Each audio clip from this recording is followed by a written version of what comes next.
हरे कृष्णा।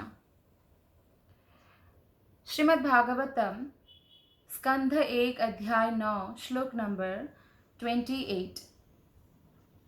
धर्मार्थ काम मोक्षांच सहोपायान यथा मुने नानाक्षाणे तिहासेषु वर्णयामास तत्त्ववित्। धर्मार्थ काम मोक्षांच सहोपायान यथा मुने नानाख्यानेतिहासेषु वर्णयामास तत्त्ववित्। अनुवाद तात्पर्य श्रील प्रभुपाद के द्वारा। श्रील प्रभुपाद की जय। अनुवाद। तत्पश्चात उन्होंने इतिहास से उद्धरण देते हुए विभिन्न आश्रमों तथा जीवन की अवस्थाओं के वृत्तिपरक कार्यों का वर्णन किया, क्योंकि वे उस सत्य से भलीभांति परिचित थे।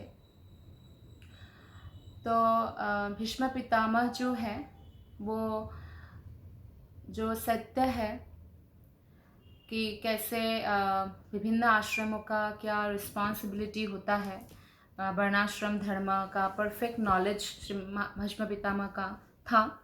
हालांकि वो आजीवन ब्रह्मचारी ही रहे, लेकिन क्योंकि वो भगवान श्री कृष्ण के भक्त हैं, और जो भगवान श्री कृष्ण के भक्त होते हैं, खासकर भीष्म पितामह जैसे, क्योंकि वो कृष्ण को जानते हैं, भगवान को जानना ही सबसे बड़ा रहस्य है, और जो भगवान को जानते हैं उनके सामने समस्त रहस्य खुल जाता है।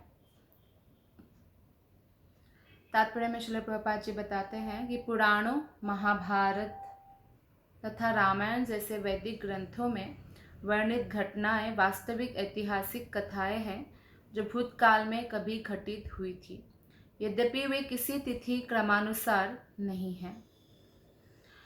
ऐसे ऐतिहासिक तथ्य बिना किसी तिथि क्रम के ही सामान्य जनों के लिए शिक्षाप्रद होने के कारण चुनकर रखे गए थे। इसके अतिरिक्त ये घटनाएं विभिन्न ग्रहों या यूं कहे कि विभिन्न ब्रह्मांडों में घटित होती है, इसलिए कथाओं के वर्णनों में कभी कभी तीनों आयामों में मापा जाता है। हमें तो ऐसी घटनाओं से प्राप्त शिक्षाओं से सरोकार होना चाहिए, भले ही वे हमारे ज्ञान के सीमित दायरे के अनुसार क्रमबद्ध ना हो। तो इसका अर्थ यह है कि ये जो हमारे महाभारत और रामायण में दिया गया जो वर्णित घटनाएं हैं, जो मॉडर्न जो लोग हैं वो लोग सोचते हैं कि ये शायद कोई कल्पना है किसी लेखक का, लेकिन ये सत्य नहीं है। ये सब घटित घटनाएं हैं और परम सत्य है। परम सत्य मतलब जैसे कि भगवान के से रिलेटेड जो लीलाएं हैं या भगवान के भक्तों से रिलेटेड जो कथाएं हैं, वे उससे हमें बहुत सारी शिक्षाएं प्राप्त होती है, और वो भगवान से रिलेट होने के कारण परम सत्य के समान ही परम सत्य है, क्योंकि भगवान ही परम सत्य है। और इसलिए इन कथाओं का एक्चुअली शिक्षा प्रदान किया जाना चाहिए। लेकिन आजकल के जो हिस्ट्री सब्जेक्ट है, तो उसमें हमारे जो ऐतिहासिक कथाएं हैं जिससे हमें बहुत महान शिक्षा प्राप्त हो सकता है, उसकी शिक्षाएं नहीं दी जाती हैं। तो भीष्मदेव ने महाराज युधिष्ठिर के विभिन्न प्रश्नों के उत्तर इन कथाओं को कह सुनाते हैं। श्लोक नंबर 29। धर्मं प्रवदतस्तस्य सकालः प्रत्युपस्थितः यो योगेन छन्दमृत्योः वाञ्छितस्तुत्तरायणः। तब भीष्मदेव वृत्तिपरक कर्तव्यों का वर्णन कर रहे थे। तभी सूर्य उत्तरी गोलार्ध की ओर चला गया। इच्छानुसार मरने वाले योगी इसी अवधि की कामना करते हैं। तो भीष्म पितामह शुद्ध भक्त है, तो उनको कोई ऐसा आवश्यकता नहीं है कि उत्तरायण में ही शरीर छोड़ना है। लेकिन उसी समय कोई इंसिडेंस भी है, क्योंकि भगवान के भक्त तो भले ही दक्षिणायन में भी शरीर छोड़े, भले ही कैसे भी शरीर छोड़े वो, तो उसको भगवान का धाम प्राप्त होता है। तो भीष्म पितामह जब ये सब कर्तव्य का वर्णन कर रहे थे तो उत्तरायण शुरू हो गया था। सिद्ध योगी अपनी इच्छा के अनुसार उपयुक्त समय में भौतिक शरीर त्यागता है। जैसे कि योगी का मतलब यहाँ पे है जो ध्यान योगी है, अष्टांग योगी है। भगवद गीता के 8वां अध्याय में 24वां श्लोक में कहा गया है कि स्वरूप सिद्ध आत्माएं जिन्होंने परमेश्वर के हित को ही सब कुछ मान रखा है, सामान्य रूप से अग्निदेव के तेज के समय तथा जब सूर्य उत्तरायण में होता है तभी अपना शरीर त्याग करते हैं और इस प्रकार दिव्य आकाश प्राप्त कर सकते हैं। तो वेदों में ऐसे काल को शरीर त्याग के लिए शुभ माना गया है, जिसका लाभ उठाते हैं जो सिद्ध योगी है। लेकिन समस्त योगियों में जो श्रेष्ठ योगी माना गया है वो भगवान के भक्तों को माना गया है, क्योंकि जो योगी है उनमें बहुत सारी सिद्धियां होती है। उन सिद्धियों को जैसे उच्च लोकों की प्राप्ति करने के लिए या लाखों मील प्रति घंटे में जो है वो तय कर सकते हैं, यहाँ तक कि बहुत सारा कार्य कर सकते हैं वो।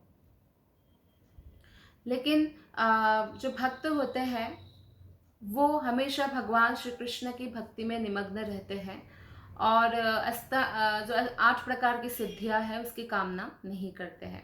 हालांकि फिर भी भगवान कृष्ण इतने दयालु हैं कि जो योगियों के लिए भी विरल है वो भक्तों के लिए इतना सुलभ कर देते हैं। जैसे भीष्म पितामह के एग्जाम्पल में हम देख सकते हैं कि भीष्म पितामह जो है शरशैया पर लेटे हुए हैं, लेकिन भगवान श्री कृष्ण इतने दिन से नहीं आए थे, उसी समय आए जब उत्तरायण शुरू हो रहा था। तो भीष्म पितामह अपने शरीर छोड़ने के लिए उपयुक्त समय की प्रतीक्षा में थे और उपयुक्त समय क्या था? कृष्ण की उपस्थिति। अगर उत्तरायण शुरू हो भी जाता लेकिन कृष्ण उपस्थित नहीं होते तो भक्त जो भीष्म पितामह है वो शरीर नहीं छोड़ते। लेकिन कृष्ण ने ऐसे ही मिलाया, अपने भक्त के लिए भगवान ऐसे ही अरेंजमेंट करते हैं कि उसी समय भगवान आए, उसके बाद जो है क्या हुआ, वो स्वर्णिम अवसर आ गया, उत्तरायण शुरू हो गया और उस समय वो अपने पांडवों को, जो उनके पौत्र है, नाती है, उनको उपदेश दे रहे थे। इस प्रकार उन्होंने पूज्य भगवान श्री कृष्ण, पुण्यात्मा पांडव और भगवान व्यास आदि महर्षियों के समक्ष इतने पवित्र पवित्र लोग और परम सिद्ध लोगों के समक्ष शरीर छोड़ने के लिए तैयारी की। तो ये हमारा परम सौभाग्य होता है कि हमारा शरीर छोड़ते समय अगर हमारे आसपास भगवत भक्त मौजूद हो, तो इसलिए हमें पूरा जीवन ऐसे बिताना चाहिए कि हम भक्तों की संगति में जिए। जब हम भक्तों की संगति करके बिताते हैं, भक्तों के साथ संबंध जोड़ते हैं, भक्तों के साथ प्रेम का आदान प्रदान करते हैं, तो निस्संदेह हमारे सुख दुख में हमेशा जैसे रिश्तेदार मौजूद होते हैं वैसे ही भक्त मौजूद होते हैं। और भक्त का जो रिश्ता होता है वो भले ही खून का नहीं है, लेकिन आत्मा, स्पिरिचुअल, आत्मिक रिलेशन होता है। तो ये रिश्ता जो है और भी ज़्यादा तीव्र होता है। या यह कह लीजिए जैसे कि कोई माता पिता संतान को उत्पन्न करते हैं, जन्म देते हैं, उसके शरीर को जन्म देते हैं एक्चुअली, लेकिन जब गुरु दीक्षा देते हैं तो उसका दोबारा जन्म होता है। और वो जो जन्म होता है, वो जो दीक्षा का जो प्रोसेस है, उससे वो गुरु का शिष्य तो बनता है, लेकिन जैसे कोई माता है तो वो पुत्री बन जाती है, लड़का है तो पुत्र बन जाता है। इस प्रकार कोई भले ही सन्यासी गुरु भी हो, उनका हजारों बच्चे हो सकते हैं। ये आध्यात्मिक रिलेशनशिप है और आध्यात्मिक रिलेशनशिप मैच्योरिटी रिलेशनशिप से स्ट्रॉन्गर होता है। श्लोक नंबर 30। तदोपसंहृत्य गिरः सहस्रणिः विमुक्तसंगं मनादिपुरुषे कृष्णे लसत्पीतपटे चतुर्भुजे पुरः स्थिते मीलितदृग्व्यधारयत्।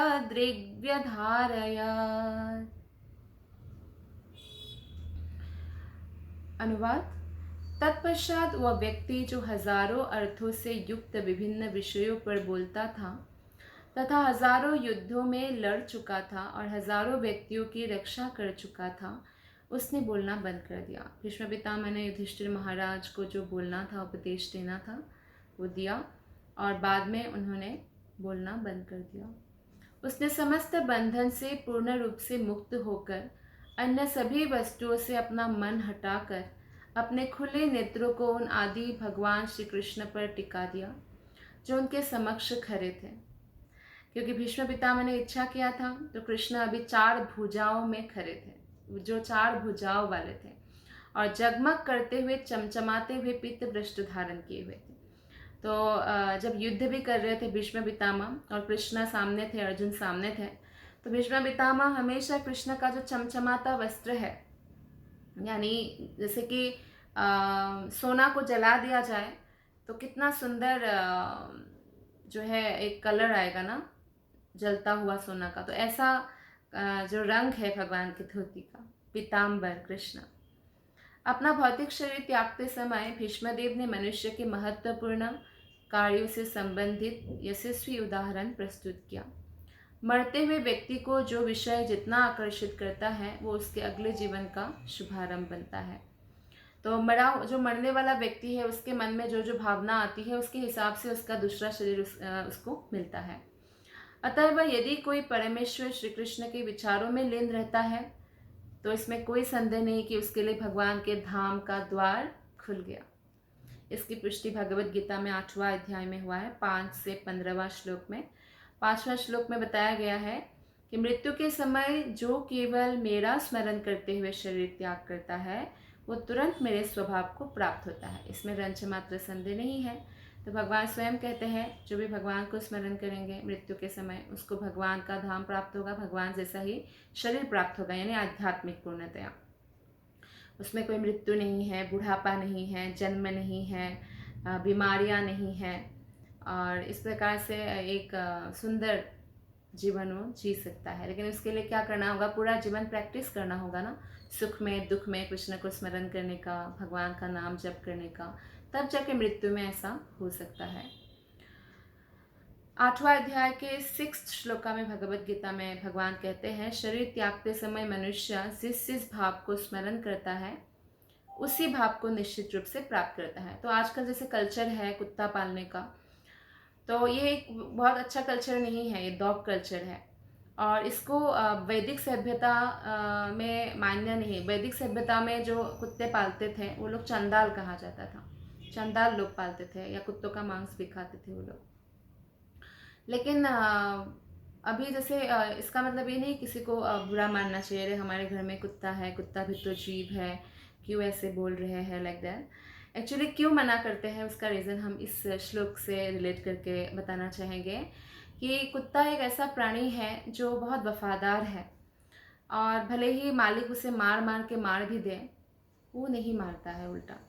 जैसे सांप हो तो सांप, मालिक भले सांप को कितना प्रेम से रखे, लेकिन अगर सांप को मारा तो सांप काटेगा। कुत्ता ऐसा प्राणी नहीं है। तो इसीलिए कुत्ते से बहुत ज़्यादा अटैचमेंट हो जाता है, कई बार इतना अटैचमेंट हो जाता है जो अपने बच्चों से भी नहीं होता है। तो इस केस में क्या होगा, क्योंकि वो प्रेम करता है ना कुत्ता उल्टा, तो फिर क्या होता है उसका इतना वफादारी के कारण इतना अटैचमेंट हो जाता है कि मृत्यु के समय हम फिर किसको स्मरण करेंगे? कुत्ते को। तो कैसा शरीर मिलेगा? कुत्ते का। तो हम मनुष्य शरीर है, मनुष्य शरीर उच्च है या पशु का शरीर निम्न है, तो हम उच्च शरीर से निम्न शरीर में प्रवेश कर जाएंगे, इसलिए मना करते हैं। तो क्योंकि हमें जिस भाव पे, इसका बहुत बड़ा उदाहरण है श्रीमद् भागवतम से। जैसे कि भरत महाराज थे, तो उन्होंने हिरण को पाला नहीं था, एक हिरण जो बच्चा है पानी में बह रहा था उसको बचा के लाया, तो बचाना ब्राह्मण का कर्तव्य था, उन्होंने बचाया, अच्छा है। लेकिन बाद में जब वो भक्ति से भी ज़्यादा जो है समय उसको उसके साथ खेलने में या उसको संभालने में या इसमें लगा दिया, उसके चिंतन करने में लगा दिया, कृष्ण का चिंतन करना है लेकिन उसके चिंतन में लगाया, और उसके कारण इतना बड़ा भक्त होने के बावजूद, क्योंकि वो मृत्यु के समय हिरण के बारे में सोचते हुए मृत्यु प्राप्त हुए थे, उनको हिरण का शरीर मिला। हाँ, क्योंकि वो इतने बड़े भक्त थे, हिरण के शरीर में भी उनको पूर्वजन्म याद रहा, फिर वो पूर्वजन्म को याद करते हुए कोई गलती नहीं किया, फिर नेक्स्ट बर्थ उनको फिर ब्राह्मण का मिला, अच्छे ब्राह्मण का, तो उस समय वो कोई गलती नहीं किया।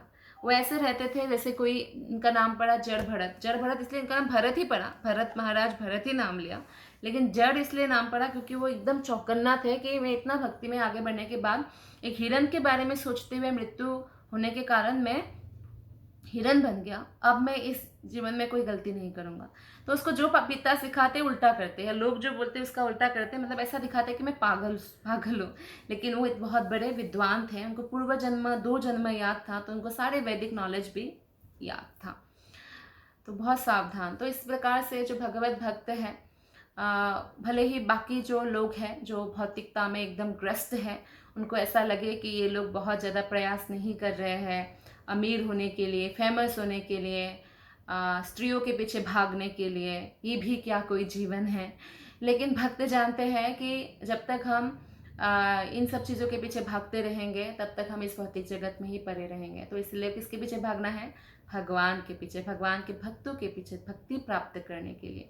इसलिए भगवत भक्त कभी भी इस तरह की बातें नहीं करते या उनके पीछे नहीं जाते हैं या प्रयास नहीं करते इतना कि बाय हुक एंड क्रूक उनको कुछ करना ही है, इसके बिना उनका जीवन वृथा हो जाएगा। जीवन वृथा होगा कृष्ण भक्ति के बिना। तो इसलिए वो लोग किसी का धनी होने से इम्प्रेस नहीं होते, फेमस होने से इम्प्रेस नहीं होते, सिर्फ भक्त होने से इम्प्रेस होते हैं। तो सबको इम्प्रेशन मैनेजमेंट है, सबको इम्प्रेस करने का अलग अलग तरीका है। अगर कोई व्यक्ति एजुकेटेड है तो एजुकेशन से वो इम्प्रेस हो जाएगा। जैसे एक जादूगर प्रभुपाद से मिलने आए, तो जब प्रभुपाद को पूछा कि क्या आप साधु संत लोग जादू तो करते हैं, क्या आप भी कोई जादू करते हो? तो प्रभुपाद ने बोला हाँ मैं भी जादू करता हूँ। तो एकदम इंटरेस्टेड हो गए। तो उन्होंने पूछा क्या जादू किया? बोलते हैं मैंने पूरे विश्व में हजारों शूद्र को ब्राह्मण बना दिया, कृष्ण भक्ति प्रदान किया, तो सब लोग ब्राह्मण बन गए, शूद्र का कार्य छोड़ दिया, यानी क्वालिटी को छोड़ दिया। तो इस प्रकार से तो अतएव 7वें श्लोक में 8वां चैप्टर के भगवान बोलते हैं, अतएव हे अर्जुन तुम्हें सदैव कृष्ण रूप में मेरा स्मरण करना चाहिए, चिंतन करना चाहिए और साथ ही युद्ध करने के अपने कर्तव्य को भी पूरा करना चाहिए। तो इसमें देखते हैं अर्जुन को कृष्ण कहते हैं मेरा चिंतन भी करो, अपना कर्तव्य भी पालन करो। तो ये एक्चुअली अर्जुन के लिए तो बाद में है, पहले हमारे लिए है। अर्जुन तो एक माध्यम है हम तक कृष्ण का जो मैसेज है वो पहुंचाने का, कि आपका जो कर्तव्य है, भौतिक कर्तव्य, उसका पालन करो, क्योंकि शरीर से रिलेटेड कर्तव्य भी तो पालन करना पड़ेगा ना। जैसे ऑफिस जाना, कमाना, बच्चों का पालन पोषण करना, पति पत्नी एक दूसरे का ध्यान रखना, इत्यादि इत्यादि, माता पिता का ध्यान रखना। लेकिन कैसे करना है? कृष्ण का चिंतन करते हुए करना है। तो अपने कर्मों को मुझे समर्पित करके तथा अपने मन और बुद्धि को मुझ में स्थिर करके तुम निश्चित रूप से मुझे प्राप्त कर सकोगे। तो हमें किस पे स्थिर रहना चाहिए? कृष्ण भावना में स्थिर रहना चाहिए। फिर कृष्ण बोलते हैं हे पार्थ अर्जुन, जो व्यक्ति अपने मन को मेरा स्मरण करने में निरंतर लगाए रखकर अविचल भाव से भगवान के रूप में मेरा ध्यान करता है, वो अवश्य मेरे पास पहुंच जाता है। अब भगवान रास्ता बता रहे हैं उन तक पहुंचने का। तो क्या है इसका भी रास्ता? कि मन को कृष्ण में लगाए रखना है। मनुष्य को चाहिए कि परम पुरुष का ध्यान सर्वज्ञ, पुरातन, नियंता, लघुतर से लघुतर, भगवान लघुतर से लघुतर हैं, छोटे से छोटे भी हैं, हो सकते हैं, परमात्मा रूप में सब में स्थित है, अणु परमाणु में भी, और बड़े से बड़ा भी हो सकते हैं। तो भगवान सबसे अधिक जो है शक्तिशाली है, परम शक्तिशाली है। मृत्यु के समय जो अविचलित मन से, इसमें भगवान जो है आगे जाके ये भी बताते हैं कि योगी लोग कैसे शरीर छोड़ते हैं।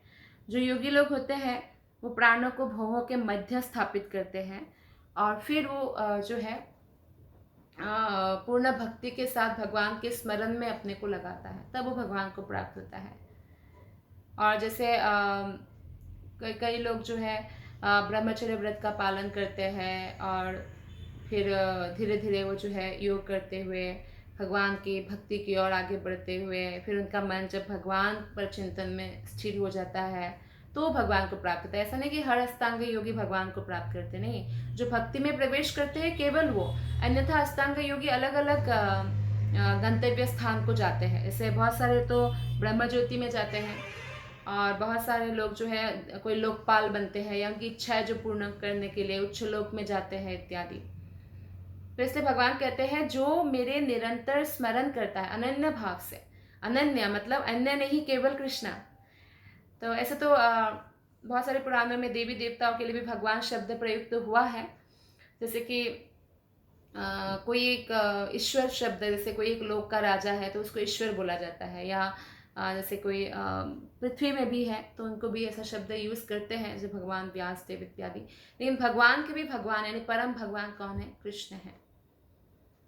तो जो भक्ति योगी है वो कृष्ण को प्राप्त करने के पश्चात कभी भी इस भौतिक जगत पर नहीं लौटते। श्री भीष्मदेव को इच्छा अनुसार शरीर त्याग करने की सिद्धि प्राप्त थी, तो इसीलिए जब कृष्ण को समक्ष पाकर भीष्म धन्य हो गए और उसी क्षण उन्होंने सोचा कि ये सही समय है, एक तो कृष्ण समक्ष है, उत्तरायण का भी समय है, तो उन्होंने अपने खुले नेत्र से कृष्ण पर अपने आंखों को टिका के रखा, क्योंकि उनको कृष्ण से इतना प्रगाढ़ प्रेम था कि वो दीर्घकाल तक कृष्ण को देखना चाह रहे थे। और सिद्धि के लिए सरल भक्ति योग पर्याप्त है। जो योगी लोग बहुत बड़ा मेहनत करते हैं सिद्धियां प्राप्त करने के लिए, जब एक भक्त उत्तम भक्त बन जाते हैं, उसमें एक दो सिद्धियां नहीं, अष्ट सिद्धियां प्रवेश कर जाती है। हालांकि भक्त उन सिद्धियों का कभी उपयोग नहीं करते। सिद्धियां उनके द्वार में हाथ जोड़कर खड़े रहते हैं और कहते हैं कृपया हमारा उपयोग कीजिए। भक्त उनको हाथ जोड़ के प्रणाम करके कहते हैं कृपया मुझे भक्ति करने दीजिए, लाइक दैट। तो इस प्रकार से भगवान के भक्तों को ऐसा नहीं कुछ कमी मिलता है, सब कुछ मिलता है। जो बाकी सबको जो बड़े बड़े तपस्या करके मिलता है, वो भक्तों को सरलता से मिलता है। अतएव भीष्मदेव की हार्दिक इच्छा भगवान कृष्ण को साक्षात देखने की थी, जो परम प्रिय थे, और भगवत कृपा से श्री भीष्मदेव को अपने अंतिम सांस लेते समय यह सुअवसर प्राप्त हुआ।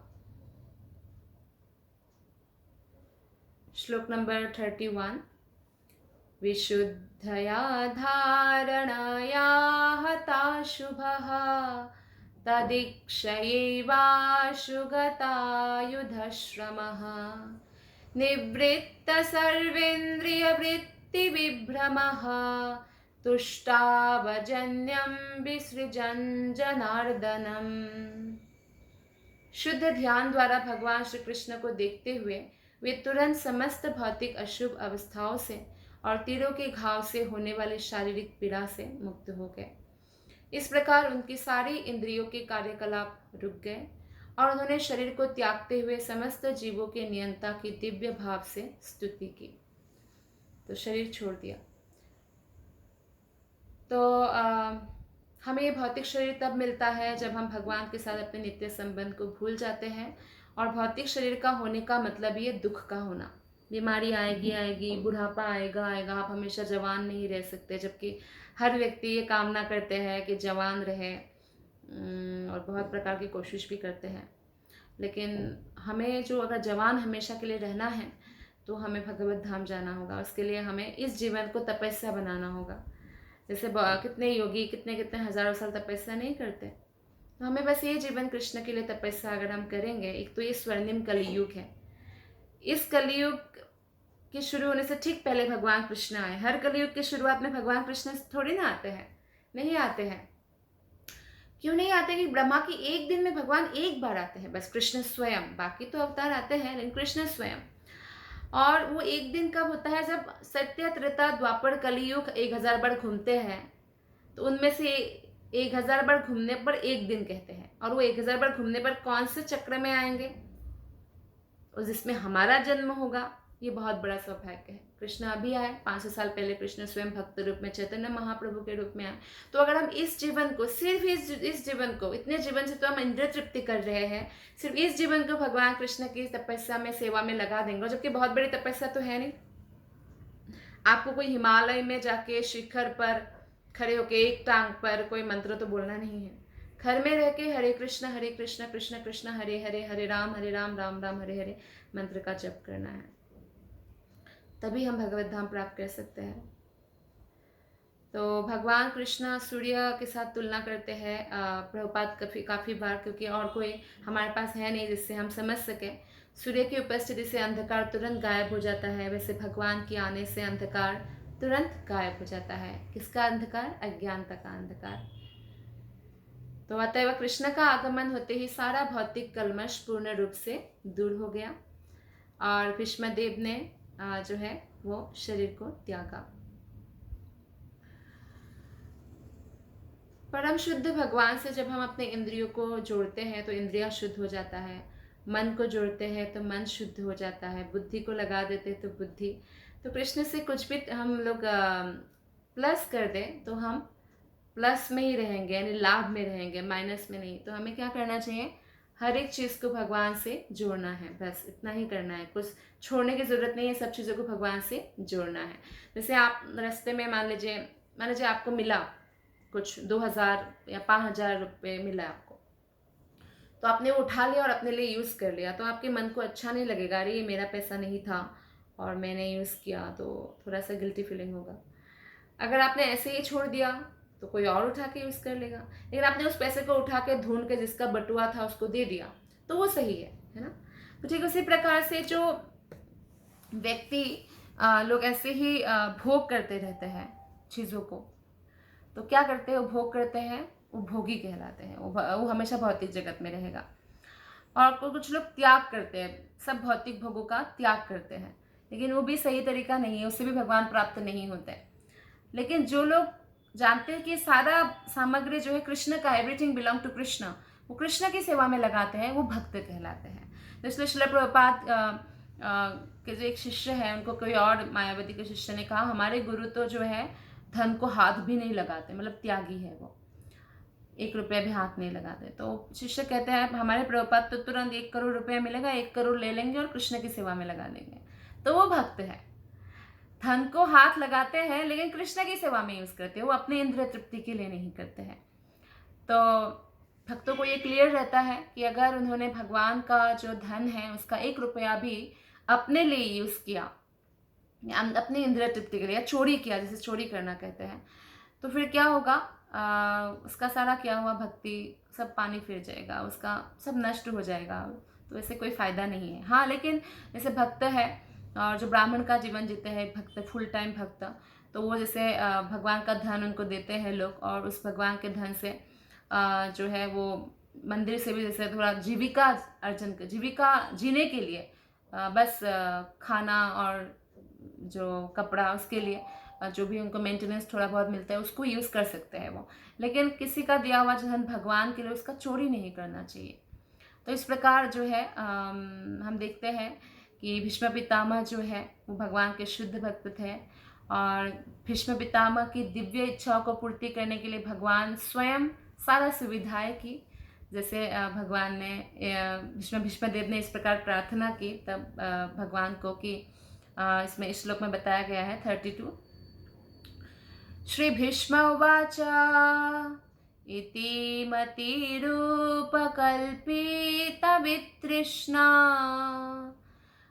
भगवती सात्वता पुंगवे विभुम्नि स्वसुखामुपगते क्वचिद्विर्हतुं प्रकृतिमुपयुषि यद्भव प्रवाह। तो भीष्मदेव ने कहा, अभी तक मैं जो सोचता, जो अनुभव करता, जो चाहता था और विभिन्न विषयों तथा वृत्तियों के अधीन था, किंतु अब मुझे उसे परम शक्तिमान भगवान कृष्ण में लगाने दो। वे सदैव आत्मस्तुष्ट रहने वाले हैं, कृष्ण के बारे में स्मरण कर रहे हैं, गुणगान कर रहे हैं, किंतु कभी कभी भक्तों के नायक होने के कारण इस भौतिक जगत में अवतरित होकर दिव्य आनंद लाभ करते, यद्यपि यह सारा भौतिक जगत उन्हीं के द्वारा सृजित है। तो भगवान जो है बहुत दयालु है, और उनके दयालु स्वभाव का भीष्म गुणगान कर रहे हैं। तो अंतिम यात्रा पर है भीष्म पितामह, इस भौतिक जगत से वो जा रहे हैं, और उस समय वो भगवान की महानता का स्मरण कर रहे हैं, क्योंकि वो एक राजपुरुष थे, तो उन्होंने कई सारा जो है उनका मन बटा रहा, बहुत सारे दायित्व से, रिस्पॉन्सिबिलिटीज से। तो आप शुद्ध भक्ति प्राप्त करने के उद्देश्य वे अपनी मन को पूरी तरह कृष्ण के चिंतन में लगा रहे हैं। तो भगवान स्वयं जो है समस्त सबसे उच्च पद पर स्थित है, हमेशा गोलक वृंदावन में नित्य रहते हैं, फिर भी भक्तों को आनंद प्रदान करने के लिए वो अवतरित होते हैं। जैसे कि गोलक धाम में बाल लीला नहीं है, भगवान वहाँ नित्य किशोर है, श्रीमती राधा रानी नित्य किशोरी है, लेकिन भौम वृंदावन में, जो भूमि पे, पृथ्वी में वृंदावन भगवान ने प्रकट किया है, उसमें भगवान बाल लीलाएं करके अपने भक्तों को आनंद प्रदान करते हैं। इसलिए भौम वृंदावन को कई कंटेक्स्ट में सुपीरियर कहा गया है, क्योंकि ये सब लीलाएं देखने के लिए तरसते हैं देवताएं और बाकी सब भक्त भी, जैसे असुरों को मारने की लीलाएं इत्यादि भी। तो कभी वे भगवान कृष्ण के रूप में जो वे स्वयं हैं, और कभी भगवान चैतन्य के रूप में अवतरित होते हैं, और भगवान चैतन्य महाप्रभु के रूप में, भक्त रूप में कृष्ण आए, कृष्ण स्वयं आए, दोनों ही शुद्ध भक्तों के नायक हैं। भगवान के जो शुद्ध भक्त है, भगवान की सेवा करने के अतिरिक्त वो अन्य इच्छा को पालता ही नहीं है। उनको मालूम है बाकी सब इच्छाएं दुखों का कारण है। अतएव वे सात्वत कहलाते हैं और भगवान ऐसे सात्वतों में अग्रणी हैं। इसलिए विष्णुदेव को अन्य कोई इच्छा नहीं हुई। उन्होंने कोई इच्छा ऐसे अंतिम इच्छा कोई ऐसा रखा, कोई ऐसा नहीं। वो भगवान की सेवा के अलावा कोई इच्छा नहीं रखता है, क्योंकि जो इच्छा है उसको हम मिटा नहीं सकते, खत्म नहीं कर सकते हैं, लेकिन उसको हम शुद्ध कर सकते हैं कृष्ण से रिलेटेड इच्छाओं को पाल कर अपने मन में।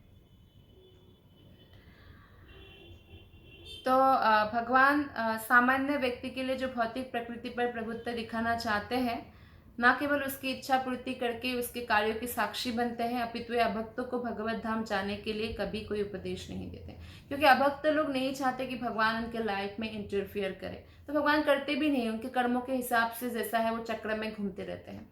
लेकिन भक्त चाहते हैं कि भगवान मेरी लाइफ में इंटरफियर करे, भगवान मुझे सही रास्ता दिखाए, जैसे शीघ्र मैं उन तक पहुंच पाऊँ। तो भगवान फिर उनका जीवन प्लानिंग करते हैं। तो इसलिए क्योंकि अभक्त लोगों के हृदय में भी भगवान परमात्मा रूप में है, लेकिन अभक्त लोग भगवान के बारे में कुछ भी सुनना नहीं पसंद करते, वो अपना मनमौजी लाइफ जीना चाहते हैं। तो भगवान भी साक्षी रूप में बैठे रहते हैं और फिर उनको उसके हिसाब से कर्मफल देते हैं, जितना वो डिजर्व करते हैं उसके हिसाब से। भक्त ये भी जानता है कि कृष्ण ही आदि नारायण है, कृष्ण ही आदि विष्णु है, क्योंकि भगवान श्री कृष्ण ही अपने पूर्णांश से कारंद कषाय विष्णु के रूप में प्रकट होते हैं, जो सारी भौतिक सृष्टि के मूल स्रोत है। तो जब तक भागवतम पढ़ते नहीं है, लोग सोचते हैं कई लोग कि शायद विष्णु से कृष्ण का विस्तार हुआ है, ऐसा, या अवतार हुआ है, लेकिन ऐसा नहीं है। कृष्ण से विष्णु का अवतार विस्तार हुआ है। और हालांकि भगवान जब भौतिक जगत में आते हैं तो फिर भगवान ऐसे आते हैं, अपने लोक से उतर के विष्णु के माध्यम से जब ऐसे अवतरित होते तो लोग सोचते विष्णु से आए। जैसे कोई भारत आए फ्लाइट से अमेरिका से, तो हमें पता होना चाहिए कि वो अमेरिका से आए, अमेरिका में थे अमेरिका से आए, लेकिन हम बोलेंगे नहीं वो अमेरिका से नहीं, वो फ्लाइट से आए, है ना। कृष्ण नित्य धाम में थे और भौतिक जगत में जब आए वो विष्णु के वहाँ से होते हुए आए, तो क्या बोलते हैं विष्णु से आए। नहीं, वो विष्णु से नहीं आए हैं, क्योंकि भगवान कृष्ण ही कारंद कषाय, गर्भोद कषाय, क्षीरोद कषाय विष्णु का भी कारण है। भगवान कृष्ण ही निराकार ब्रह्मा और परमात्मा का भी कारण है। तो ये भागवत पढ़ने से हमें समझ में आएगा। तो भगवान को कोई बाध्य नहीं कर सकता कि उनको जन्म लेना ही पड़ेगा, वो अपनी इच्छा से प्रकट होते हैं और अप्रकट भी होते हैं। श्लोक नंबर 33 श्लोक में बताया गया है, त्रिभुवन कामनं तमालवर्णं रविकर गौरवरंबरं दधाने वपुरलकाकुलावृताननाब्जं विजय सखेरतिरस्तु मे नवद्या। श्री कृष्ण अर्जुन के घनिष्ठ मित्र है। वे इस धरा पर अपने दिव्य शरीर सहित प्रकट हुए हैं, जो तमाल वृक्ष सदृश नीले रंग का है। उनका शरीर तीनों लोकों, उच्च, मध्य या अधोलोक में हर एक को आकृष्ट करने वाला है। ऐसा नहीं कि असुर आकृष्ट नहीं होते, वो इतने सुंदर है। जब वो मोहिनी रूप धारण करते हैं कृष्णा, तो असुर लोग कैसे अमृत, इतना मेहनत करके अमृत निकाला, उस अमृत को दे दिया मोहिनी को, इतना सुंदर है कृष्णा। तो उनका चमचमाता पीताम्बर तथा चंदन चर्चित मुखकमल मेरे आकर्षण का विषय बने, भीष्म पितामह कहते हैं, और मैं किसी प्रकार की फल की इच्छा ना करूं। तो हमें भी ये प्रार्थना करना चाहिए, ये प्रार्थना करना बहुत आवश्यक है कि हम कृष्ण के अलावा और किसी भी फल की इच्छा नहीं करें, हमारा कभी भी पतन ना हो, कृष्ण हमारी रक्षा करे, ऐसी प्रार्थनाएं हमें करना चाहिए। एक बार क्या हुआ, श्रील प्रभुपाद जी क्लास में बोल रहे थे कि आप सबका पतन हो सकता है लेकिन मेरा पतन कभी नहीं होगा, ऐसे बोला।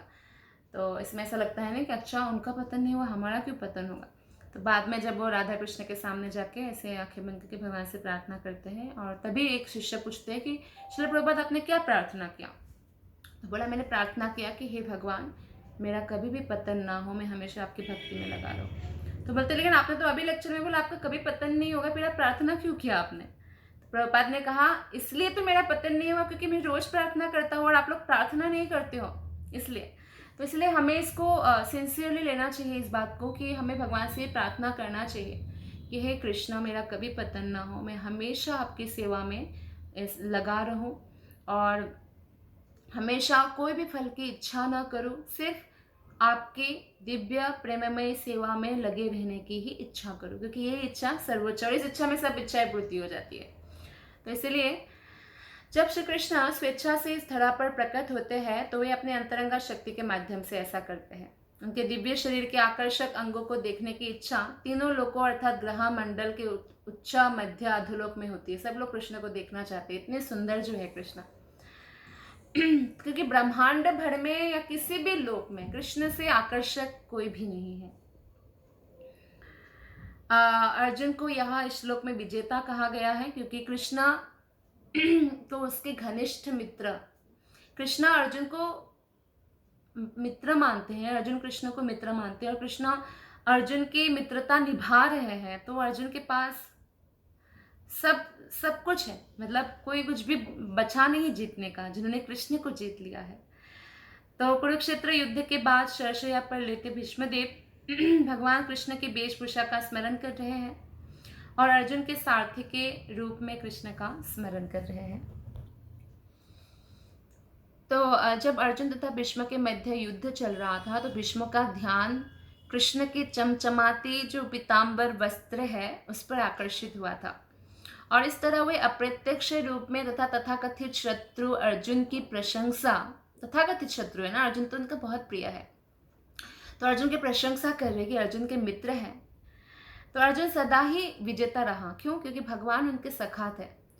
तो भीष्मदेव इस अवसर का लाभ भगवान को विजय सखे यानी अर्जुन के मित्र कहकर संबोधित करते हैं, क्योंकि जब भगवान को उनके भक्तों के साथ जोड़कर पुकारा जाता है तो कृष्ण को बहुत प्रसन्नता होती है, क्योंकि भक्तगण उनसे विभिन्न रसों में, दिव्य रसों में बंधे हुए होते हैं।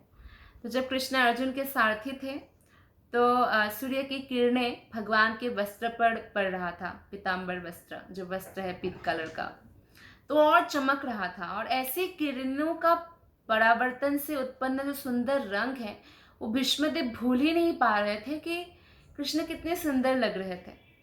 और कृष्ण का इतना सुंदर रूप देखकर बाकी योद्धा जो अर्जुन के विपक्ष में थे वो लोग भी हतबंब थे और कृष्ण की तारीफ कर रहे थे, तो जिसके कारण उनका हृदय शुद्ध हो गया था और मृत्यु के बाद सब के सब लोग अर्जुन के तीर से मरे और तुरंत वैकुंठ लोक प्राप्त हुए। तो योद्धा के रूप में वे वीर रस में कृष्ण से संबंध का आस्वाद कर रहे थे भीष्म पितामह।